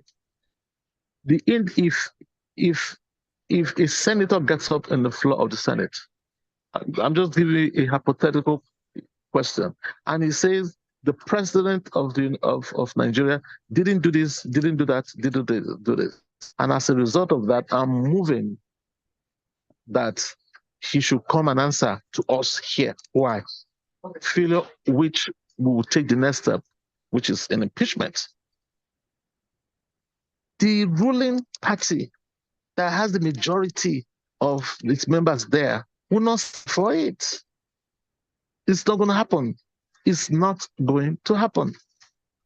And so you begin to ask yourself, what then does the National Assembly have? What power do they have to put the executive in check? That's the only power it has. But it can never exercise that because politics, our allegiance, unfortunately, is not for the country. If they say it's first to the country, most of it is lip service. We must go back to the drawing board. Nigerians must hold to its tenets, its own allegiance first to the country Nigeria before to the political party, ethnicity, and so on and so forth. Unfortunately, and I say sadly so, that isn't the case today. Let's go back to amendment of the Constitution, which is part of what I say will address most of this issue. The grace to be president of Nigeria today because the enormous power that is in that office. But if you devolve that power to the states, trust me, a lot of us, a lot of these persons will want to operate from their states, but that is where the power is. And that is where the economic power will be also. But not until we do that, and we continue to concentrate every power, everything in the center, the craze to seize that power in the center will always run in our blood, will always run in our minds, will run in how we think, in whatever we want to do.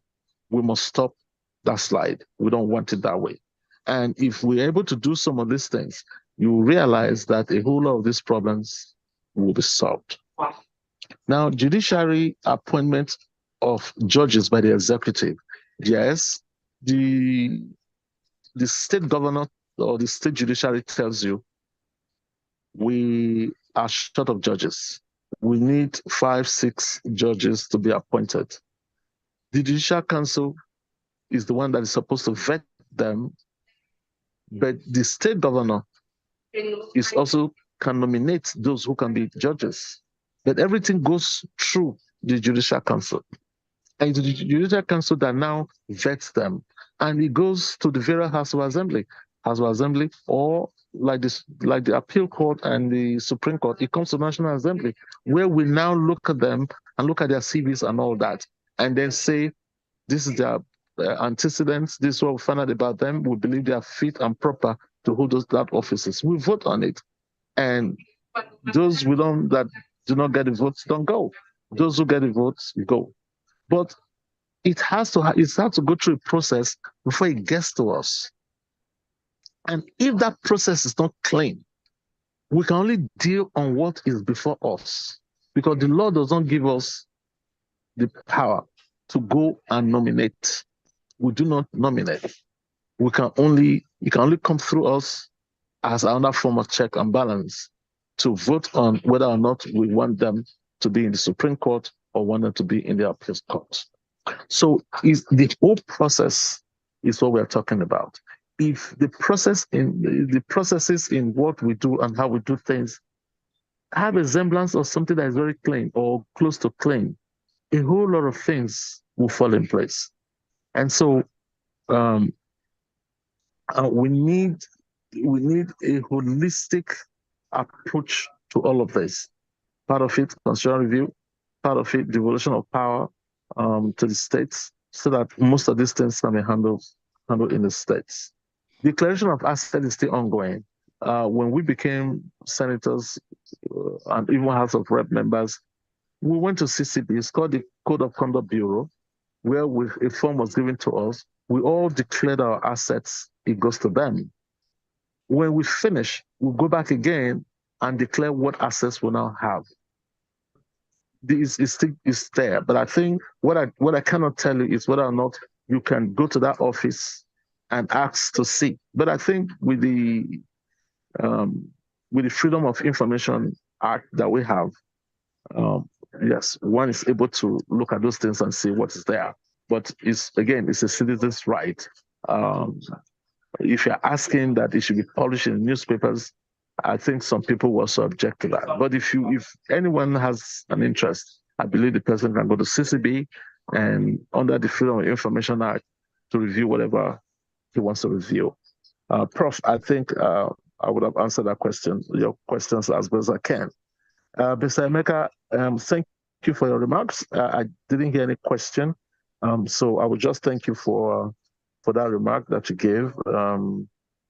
We are all striving to make Nigeria a better place for all of us.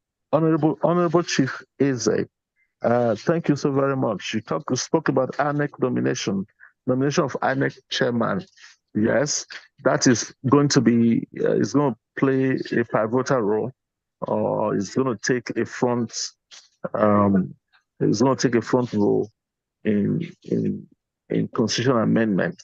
Most of us believe that the executive should not be allowed to nominate the chairman of INEC, who in turn will come and superintend over his own election. That is just one aspect of it. The second aspect of it is that no president or governor should be sworn in until the cases are all decided. And those cases must have a time frame of 3 months or whatever is agreed on, that those cases must be decided before a governor or a president can be declared to have won the election. Yes, part of these things are being discussed, and I believe that it will make the constitutional amendments when the review is finally done. Madam Yemisi Rasamkuti, thank you very much. Again, you didn't ask a question, but she just remarked on what was said about someone will be winning the election and not. Yes, you are very correct. The Constitution, we have to abide with it, and we are abiding with it, and that is why there is no insurrection as it was with Donald Trump. The country went through a very hard healing stage, and I think we are healing very fast, and I think the country is also coming together. That is not to say that, like any other democracy or any other election, that there will be no flaws, or there will be no inquiries, or there will be no complaints by any persons. There would be, but at the end of it, it's been put aside, and we will respect our president who represents us, and whoever is aggrieved will have to wait for another 4 years to contest again. I agree with you absolutely on this point. I believe I've exhausted the questions that were asked. If there's any question I didn't touch, please bring it to my attention again. Thank you. Thank you so much. So we are taking the last set of questions now, and then we'll have Mr. President close. We also have some announcements. Uncle Dan, I'm going to ask you to please unmute, but please keep it to 30 seconds or less. We really do need to round up. Mr. Dan, please go ahead with your question. I've asked you to unmute. Unmute yourself, 30 seconds. All right, good afternoon. Can you hear me now? Yes, we can. Okay, good afternoon. And good evening for those of us that are joining from Nigeria. Thank you so much for your time, distinguished senator. My name is Daniel, last name is Hima. I represent Linkway Diplomats in North America, doing business at Linkway Africa in Africa. My question, I'm going to speak on two things.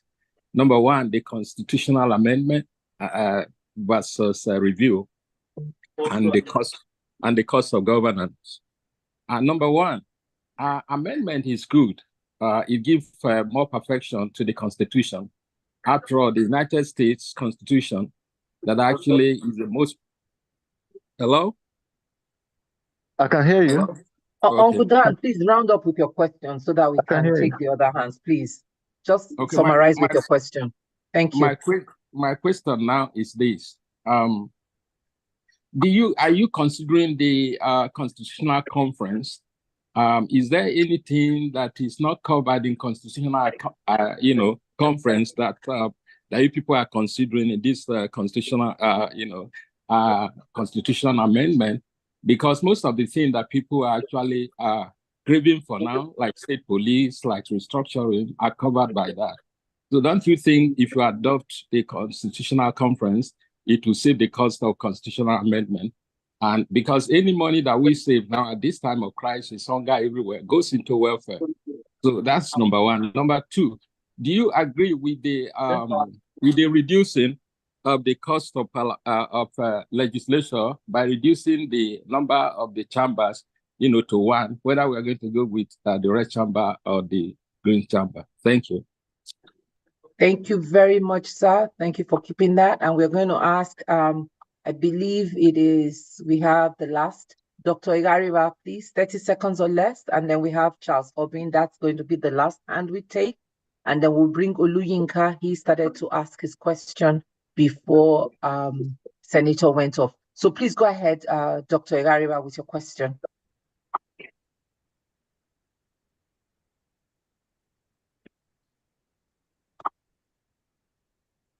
Dr. Igariba, we've asked you to unmute. Okay, so we'll move to Charles. Charles Obin, please go ahead with your question. Hello. Okay, we can hear you. Please go ahead, sir. I did I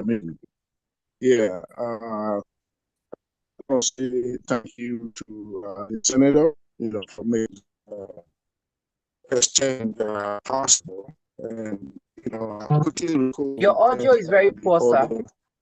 Can you speak up? Okay. Yeah, trying on the screen. Can you hear me now? Yes, go ahead. Go ahead, sir. Can you hear that? Okay, thank you. Yeah, just want to say thank you to the Senator for making this possible. He actually represents me in those constituency. I just want to say that we had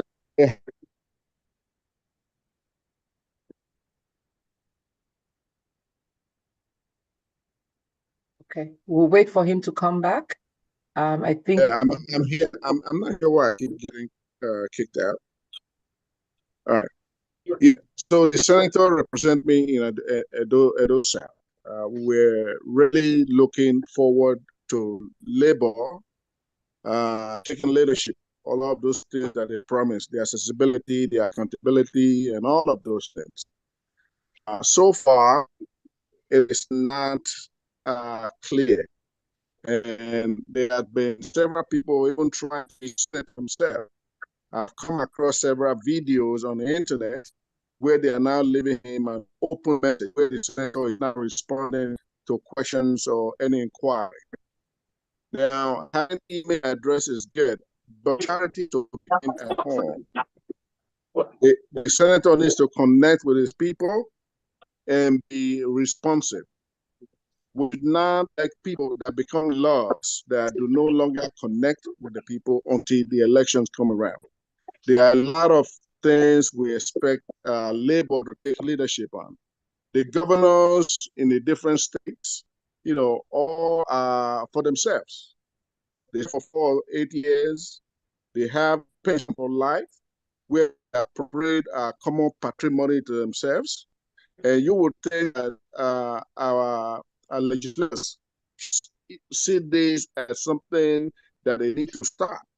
When a common man is living on $1 a day and not even that, why should governors, after they have served, paid more than any governor in the world, get all these allowances, get houses built for them, get retinue of aids, get all of these resources at the expense of the common man? So, the Senator, what is your position about that? Thank you. Thank you, sir. We're going to take the last hand. Mr. Charles, please go ahead with your question. Please keep me. it brief so that we can close. Thank you. Okay, thank you. I will try my best to do that. Just very quick, I heard the senator. Thank you very much, first of all, for your presentation and the detailed responses you have been giving to all the questions. But I wanted to talk briefly. We have the executive, the judiciary, and the legislature, of which you are a member of. Now, question is, why do we need 3 senators per state in the country? I think that's where we should start thinking about amending our constitution from, if we are going to amend the constitution. We do not need 3 senators per state. We do not need that number of assembly members from each state. And the senators, the legislature apparently is not very aware of its powers. Yes, the president has enormous powers, just like the US president has enormous powers. He can conduct wars, he can go to wars and do all whatever. It's not necessarily the powers that have been given to the president that is causing us the headaches that we have. The people who are running the government, apparently, either they don't know what the heck they are doing. I think most of the time they really don't know what they are doing, because they go there. I think that's what part of what that gentleman was saying. Why would somebody who has served as an executive governor for 8 years run for Senate? Are they the only people that can rule the country? They go there to make money, not really to take care of the issues that bother the people. So we should start from limiting the powers of these individuals. We should limit their terms that they serve in the executive offices of the various states, reduce the number of senators we have, reduce the number of assembly people that we have, and then there's a lot more that we can do to our constitution to make it effective for the people, not for the ruling class. Thank you. Thank you very much. Oluyinka, I know we cut you off when Senator rejoined the room. So if you can round up your comments, we would. If you still want to do that, you have a chance to do that now. So please go ahead and unmute yourself. Or you can, yeah. So I'm going to pass. I'll take a rain check. Thank you.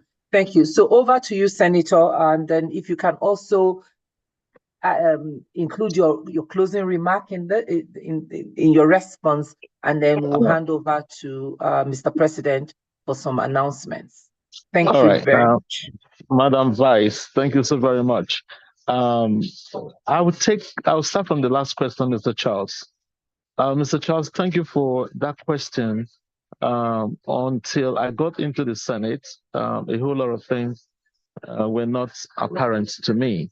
And they cannot be apparent to you too, because it's something you smell and you feel, if I can put it so mildly. But directly, your question basically is, why do we have 3 senators per state? And I know you asked that question based on either 2 things, that you live in a diaspora or you have a diasporan experience, and so you have a basis for this comparison. I also have such an experience, but the nuances that you may not avert your mind to is what I'm going to speak about. And let me start with my own state, Edo State. We have 3 senators in Edo State. I represent Edo South Senatorial District, which is basically the Benin-speaking people. Edo Central is basically the Esan-speaking people. Edo North is basically the Esako, Akoko Edo, Onwa-speaking people. Now, the Nigeria that you and I know is still very much tribalistic. That is the truth. And not until we face our problem, we cannot solve it. So if we begin to put it behind us and begin to compare us to America, that is more or less monolithic, then we will not be solving the problem. So now you come to Edo State. You want to reduce the number of senators to 2. Where will you place the other 2 senatorial districts? Are you going to marry them up to Edo South? And if you do, no senator probably will ever come from Edo Central, because overwhelmingly the majority will come from Edo South. And if you merge it with Edo North, you're likely going to have almost the same scenario.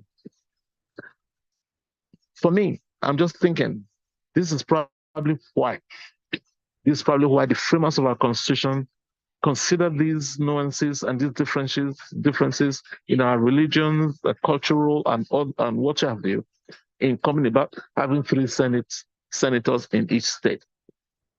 As big as New York State, we only have 2 senators, not 3. Only 2 senators. And you can't compare those states at all with New York. Yet, those state has 3. New York State has 2. What makes the difference is what I just alluded to. Are you going to say, oh, this senator is condoning this? I'm not saying that, but I'm just telling you that this is part of the problem. And civic education, bringing up a Nigerian to be a true Nigerian, that their allegiance to Nigeria first will solve some of these our problems. And I hope I would have answered that question. Uncle Dan, you spoke about constitutional amendment review. You spoke about cost of governance, and then the constitutional conference. Now, I think I spoke a lot about constitutional review and amendment. I also spoke in the other time about the cost of governance. But let me talk about the constitutional conference. We've had few constitutional conferences before now. I think we had 3 before us. Yeah. It will only take the will of the executive to be able to implement. If they do not implement them, it remains in the shelf gathering dust. An example of that is the what's his name? I'm trying to remember his name, just escaped me, talking about the bringing together or elimination of Oronsai. I'm talking about Oronsai report. I just remember Oronsai report. Oronsai reports came up during the Jonathan era, and everyone thought that it was going to be implemented so that it can eliminate waste in public service. It sat there for a very long time. It's only now that this administration is bringing up Oronsai report, and it's not even doing so in total. It's taking part of it that it believes is going to save money for the federal government. And so, like any other conference, if it's not implemented, we have conferences already that have addressed most of these issues. But if it's not implemented, it remains just a piece of paper or a bundle of paper that is written on. And so the issue of coming up again with another conference, constitutional conference, may end up in the same faith as the one before it.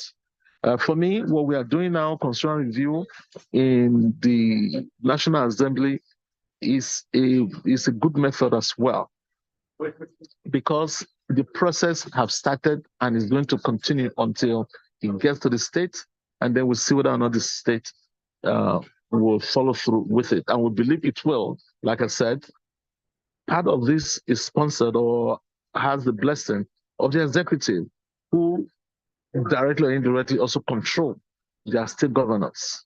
And so they can have a way of impressing it upon them to go with it and sign up on it. So we are hoping that this time around, a whole lot of it is going to come true for us. Reducing the assembly to 1. I also spoke on that issue of bicameral and unicameral. The way it goes, what we're still talking about is having an assembly that's true to the tenets of what Nigeria stands for. That is what is important. House of Assembly, yes, we fit that bill because it's smaller parts and it represents smaller parts all over the country. So if you eliminate the Senate completely, why not? Why not? But not until we also attempt that system that we are proposing, we will not know also the problem that also presents, because it's going to present its own unique problem. But we are reviewing the Constitution now, and so we are inviting all of you to please, if these are your concerns, if these are your contributions, please send us your proposal to the committee so that they can also review it, and then it can become part of the process. Dr. Ilarewa, you spoke about not responding to my, talk about me not responding to my constituency people complaint. Well, I don't know how to answer that, but I'll tell you this. There's so much hunger in the land. And there's this belief that senators have so much money. And so 80% of the phone calls I get is asking me to do one thing or another financially. I can't do it all. And that's the simple truth. You live in the diaspora, I'm sure you've never called your senator or your congressman to foot your wedding or to contribute to your son's school fees or the medical bill or whatever you have, name it. It's a sundry of all requests. When you cannot meet those who can meet up to you, that you are doing very well. Those who cannot meet up, you are a devil, you're not representing them, you're not doing well. It's okay. I think it comes with the territory. But that I'm not accessible, I don't know. If you come to my office in the National Assembly, everyone will tell you that if there's an office that you can just walk into, it's my office. And I have, I go to Benin, I go to I have people all over the place. Whatever it is that is the issue, they let me know, and I do the best I can in those circumstances. Am I the best? No. Am I perfect? Hell no, not. But I'll continue to improve upon myself and to see how I can touch everyone in the best possible way that I can. That's all I can say about that. The severance that the governors get when they leave office. Well, again, it speaks to what I spoke about who are we as a people, as Nigerians, who are we? Just remember that the governor does not speak to himself, but he does so through the National Assembly. And the National Assembly is supposed to be the representative of the people. It's the National Assembly who now vote and say, okay, when you leave the office, 3 cars for you every 3 years, 2 cars for your deputy every 3 years. The salary that you have received, you continue to receive until you die. Medicals is covered for you, your wife, you're this, you're entitled to 3 drivers to cook, to this and that, right? But you know what just happened? The Labour Party governor in Abia State just signed a bill as we speak in less than a week now to abolish all of that and say that he himself does not need it. He doesn't need it. And he doesn't believe that these ex-governors also need it. He went to the National Assembly, was able to convince the National Assembly to pass a bill to abolish them. The National Assembly passed it, and he signed it into law. And so as we speak now, Abia State, Governor Oti.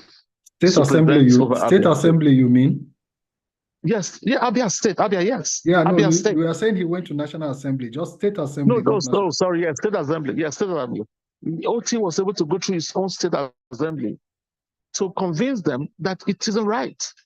And they agreed with him, and they passed the bill, which is signed into law. Now, if OT was a greedy man, egregious and greedy, he would look for a way to even increase what is there before. And he can also speak to these same National State Assembly members to also approve it, and they will also approve it. All that we probably take is to give them, some money and say, okay, for doing a good job, give them this, and that's the end of the story. So it takes leadership. It takes the person, the individual. What does he stand for? What does he want to do? And this is the healthy competition I keep speaking about. Not until we're able to devolve power to state, unless state competes among themselves, we will not have the development that we desire. And I say kudos to Abia State Governor for leading the way in this effort. And trust me, many governors will follow suit. It's a matter of time. And new ones that are coming up now, when campaign starts, Edo is going to be on the line. And I'm very sure my candidate is going to tell us that he will not subscribe to these severances that governors give themselves when they leave office. So this is the beginning of good things, and we believe that in no time we'll begin to get it right. It's going to be incremental. It's not going to be automatic, but we have to keep pressing and keep pressing and keep hoping that by God's grace we will continue to have candidates and governors and representatives who will truly stand for the people and for the good of the nation. So that is, I think I've answered those questions. But as my closing remark, I really like to thank every one of you for the efforts being put in here to whip up discussions pertinent to our growth as a nation, and to help all of us in one way or the other to stimulate our minds too. I have a lot to take away from this conversation, and like I promised the Madam Chair, that I will, when I get back, I'm also going to introduce some senators to her that hopefully will agree to feature in this platform. It's a respectable platform. When I was told to appear on it, I didn't hesitate at all. But I also got a backlash, also from the same constituency we are talking about, that Haba, Pastor Godalo is a brother to Labour Party PDP candidates in Edo State. Am I now supporting them? Am I now PDP? And I said, what does that got to do with this? As far as I'm concerned, anything that has to do with national discussion, a way to bring our country forward, it doesn't matter where it's happening. It doesn't matter who the convener is. I will go there and lend my voice. And that's what I've just done. And I would thank you all for the opportunity to at least hear my voice and hear where I stand. And I will, from time to time, when called upon, to also make myself available. Thank you all, and God bless you. Thank you very much, my brother. Point of information, I'm not chair, I'm VP for admin and operation. We have a president who is the chair and is the Oga Pata Pata at the top level. So that's Pastor. Oga Pata Pata, excuse me, it's a mistake. Oga Pata Pata. We are almost share, so we come behind him. But thank you so much for doing this. I know it was impromptu, and I think I'm also very delighted to see a lot of my Edo people here that I haven't seen in a long time. So it's good to have everyone join us. Hopefully you will join us every Thursday, same time, 5 p.m. And you know, Uncle Neda, I'm going to hold you to bringing other senators here too, because this is really, and I know you make do. I know all the years you were in New York. I know fighting for the soul of Nigeria. So it's really good to see you in the thick of things, trying to effect the change that we've been talking about for 20-something years. So I'm really very proud and grateful that you are in the system. Thank you so much for answering. Thank you. And I also put a link in the chat for, it's a link to a form for this constitution review. Pastor Sonny is coordinating that. He had mentioned that ALG has a working group. We're putting a response together. And so Pastor Titayo came up with the framework. So I put that link in the chat for you to please respond to it. Thank you so much. Over to you, Mr. President. Well, thank you very much, Jumoke. We're all in this together, and there's no Agapata here and there. Let me thank my brother Senate. God is the Agapata of everybody. Let me thank my brother Senator Emaswen, just not for appearing, but being courageous enough to take the whiplash or the potential whiplash that I am asked to his brother. But this forum transcends ASUE or anybody else. This is a nationalistic forum, started many, many years before ASUE even considered going into politics. And I'm sure you know we've not discussed any political or party issues here. We just want the betterment of Nigeria. And what we're looking for is good people across the parties. You know, everybody knows that Peter Obi is my very good friend. And the amount of work we did at that time. So we're just looking for good people across the entire divide that will make Nigeria move forward. And part of what we're doing on this platform is encouraging people who consider themselves good to get into any of the political parties and just get involved at any level at this point in time. We need more and more good people in politics and in leadership at this time. And that's what we're doing. The final question we usually ask here is, what will you do if you are involved? And there are many people from different parties on this platform at this point in time. APC, PDP, everybody is welcome. We just want a better Nigeria at the end of the day. And we have to think nationalistically. Yeah, we can have party affiliations, but we must think nationalistically. And there's going to be a time in this country where people will even invite people to government across party lines if they have the competence and the capability to perform, and so on and so forth. So thank you very much. You've spoken very well. You've given a lot of people encouragement. We're looking for a sanitized Senate or a sanitized assembly. I'm hoping that you all will have the boldness to reduce the expenditure of our assembly, maybe by having unicameral assembly. Maybe the House of Representatives will be the one that will now begin to pursue the interests of the people, and that will reduce the expenditure, and I'm sure it will not reduce the effectiveness of that house. And then from there, we begin to look for the right kind of people to really lead Nigeria and find a way of reducing even the cost of running the political process. You know, maybe some kind of a bridge parliamentary system or something. I don't know. It's all things that should be on the table for discussion. And of course, the constitutional review as well.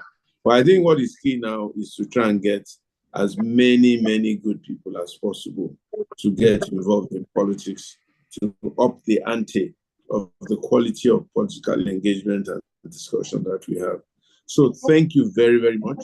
I sincerely wish you a very rewarding, value-adding and productive tenure in the Senate, and wish you the best in your future political endeavors. And like Jumoke said, we'd like to have as many people in the Senate or even in the House as possible who are willing to come on this platform to let's talk about Nigeria and let's see how we can move Nigeria forward. It has such great potential, and it will be achieved in Jesus' name. So my warm regards to the family. I'm sure we'll see ourselves in Edo State at some time. Oh yeah, definitely. I'll reach out when I come back. I'll reach out to you. Yes. Okay, that would be nice. That I'll would be reach very out to nice. you. Please do so that we can meet. Take it. Yeah. Thank you so much. I appreciate it. Thank you for having me. Thank you. Jumoke Soni. Thank you. Jumoke Soni, thank you very much for anchoring this program in my absence. I do apologize for what I had to do. I want to thank everyone who's been on the program today. I think it's been a very rewarding session, very educative, very informative, and we do believe that there will be great outcomes. Please enjoy the rest of your weekend. It's the Passion Week conclusion this weekend, and then there's the Sunday that comes after the Friday. In Trinity House, if you're in the Lagos area, we are having our drama at 4 o'clock tomorrow, Friday. I'm sure that it will also be streamed live for those who are abroad. It's a very powerful drama. I've seen the first part of it. It's simply awesome.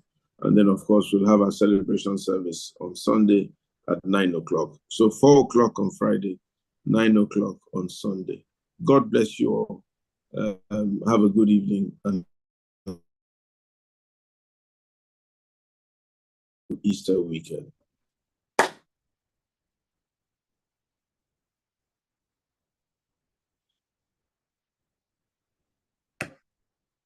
Yeah. Good night. Bye.